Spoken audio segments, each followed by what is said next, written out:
This portion of the news is brought to you by Sun Oil Limited, fueling growth for people.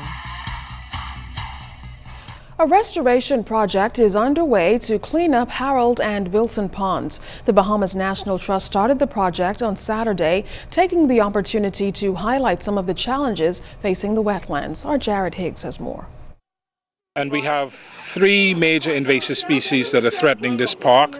We have the cattails that are all around us, we have the invasive casuarina, and we have the invasive Brazilian pepper. Volunteers and members of the Bahamas National Trust started Saturday off clearing away one of those invasive species, the casuarina, along the Somilo Butler Highway in order to see the beautiful Harold Pond.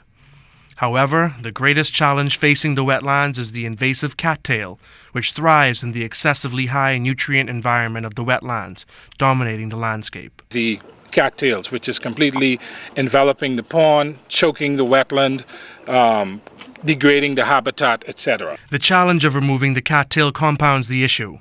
National Trust officials recognize that the most effective way would be by burning the plant, but with a gas provider nearby, that could prove disastrous. Organizers say they will have to resort to more manual methods of removing the pesky plant. Another invasive species of the wetland is the Brazilian pepper tree, family of the poisonwood. Contact with this tree causes severe skin irritation, making it problematic for humans. With so many issues facing the park, the task may seem daunting and discouraging.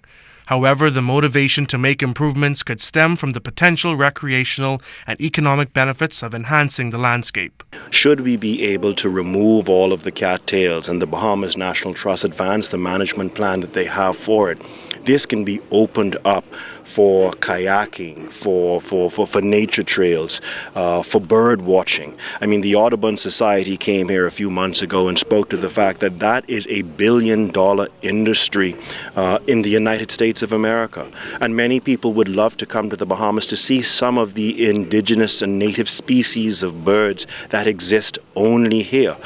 Now, given the multitude of issues facing the natural wetland habitats of Harold and Wilson ponds, the Bahamas National Trust is appealing to the Bahamian public to do your duty and get involved. Jared Higgs, ZNS Network News. If you were hoping to volunteer at next month's IAAF World Relays, well, you missed out on a great opportunity. The window for applications closed last week. IAAF officials say 1,200 persons applied, most of them Bahamian. 800 volunteers are needed to host this inaugural event to handle more than 800 competitors from 40 countries and some 30,000 spectators. The event runs May 24th through 25th at the Thomas A. Robinson Stadium. Volunteers will be assigned jobs during this event based on their indicated interests and availability. Special area training for volunteers starts tomorrow. A local Anglican church celebrating a milestone today. The Anglican Church of the Epiphany on Prince Charles Drive celebrated its Silver Jubilee today. About 20 members were honored because they attended the church since it began back in 1989.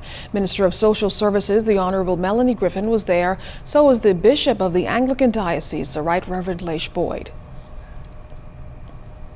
Well, that does it for this segment of news. Stay tuned. Sports with Julian Gibson is straight ahead.